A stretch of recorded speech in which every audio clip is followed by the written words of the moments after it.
Hey, this is Tony here with another Jehu Nugget. Today we're going to talk about creation and what God did in the beginning and what He set into motion. Not just the whole creation story like maybe we've heard it in the past, but I'm going to bring this thing to more of a scientific view so you can actually see what happened and what it means for you. In the scriptures it says God created the heavens and the earth was voidless and without form. It was, and in the Spirit of God hovered over the face of the deep. So the earth was voidless, void, and formless. So it was void of what? Anything, life, direction, order, and it was without form. So it had no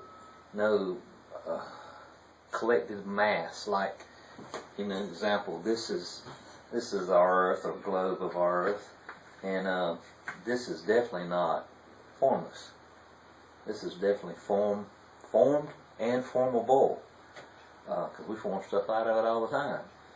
And it forms everything that's put into the ground. It forms all seed.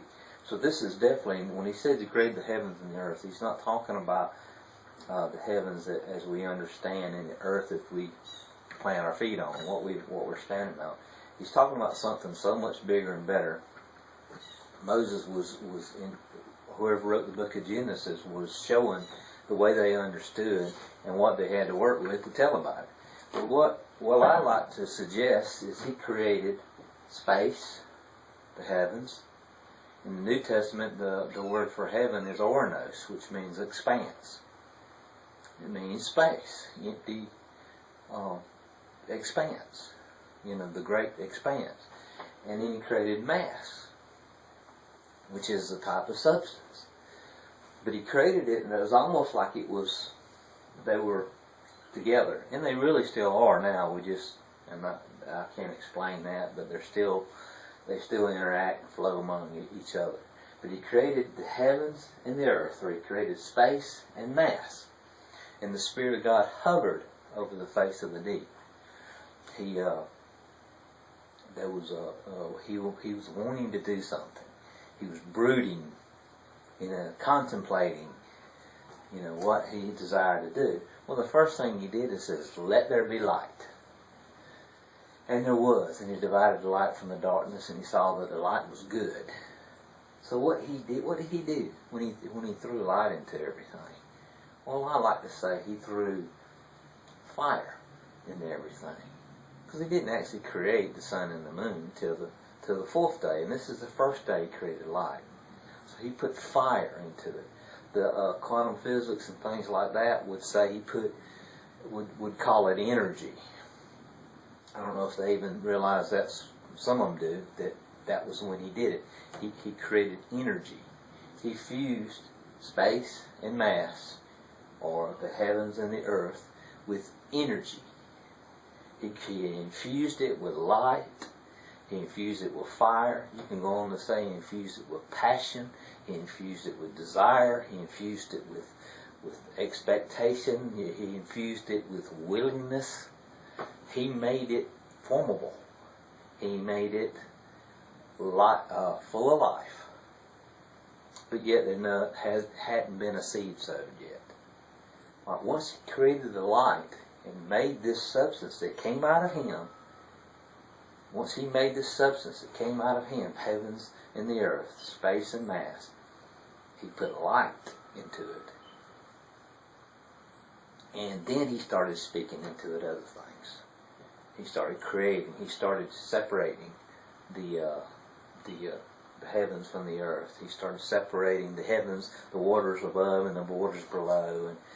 And then later on He created the sun and the moon, and He did some things for times and seasons. He created, and I'm assuming that's when He created the solar systems, and He created the sun and the moon for times and seasons, put earth on its axis and spin it, and it circulating around the sun. And He did all that after He said, "Let there be light." He organized the space and the mass, and He made something out of it. And then He went on into our earth and He started creating plants, and everything produced after its kind. He created the animals, and they produced after their kind. He created man and woman, and He created them in His image, which we'll get into in another teaching. But they all produced after their kind. And then He did something unique. He sat down. He sat down and rested. So He infused life into this space and mass. And then He started speaking, and then He sat down. It's almost like He put it on autopilot. He got the thing going. He shoved it off the dock and says, okay. And this part of God, it is God. It just happens to be, I would like to say, the womb side of God. It was a part of God that God created so He could create into. If that makes any sense. He created it, but then He created into it. Now, why did He do all this? He did this a lot in the case for man, which we'll see in another teaching when I teach on the dominion of man. But He did it all, and He put it on autopilot. And we know the earth don't stop. I mean, this thing's still producing every seed you sow into it. And even in our soulish realm, we produce every seed we sow into it. And so, even in the universes and all, the stronger the telescopes they get, the more they're going to see. Because I literally do not believe it stops. I don't believe it's ever stopped. The earth hasn't stopped, so why should the rest of it stop? When He released life, life is going on. I used to have, I was listening to a lot of different teachings on some of them quantum physics, and that's why some of this opened up the way. But they would use the word universe, and they would use infinite intelligence. They would use divine intelligence, the God mind, supreme intelligence. But they would use the word universe as if the universe had a mind. And they would use it in the place of God. A lot of them would. And I struggle with that. I'm like, you don't replace God with universe. He's God. And he's my Father. He's God. He's my Lord. But I knew they saw something. But they were almost talking about God or the universe as if it would do anything you said. And I knew even then they knew something. But I knew that God doesn't necessarily do everything that you want Him to do. Because He's a good Father. But yet what they were saying was this thing would do what you wanted it to do. And so God broke it down and separated it for me. The universe, or the creation, the space and mass do operate that way. They produce, that's why we produce wickedness in the earth, because the universe responded to our fallen nature. It's not that God did, but the universe, the part of God that He separated and surrendered over to us, it responds to our fallen nature, not the heart of God. And so we can talk about that a little more, but I started seeing, He helped me to see that what they were seeing was true. The way they were laying it out was hard for me to swallow, so He had to show it to me in this kind of way. So what God did was created an awesome womb. And an awesome womb. And in a sense, it has a mind of its own, in the sense of,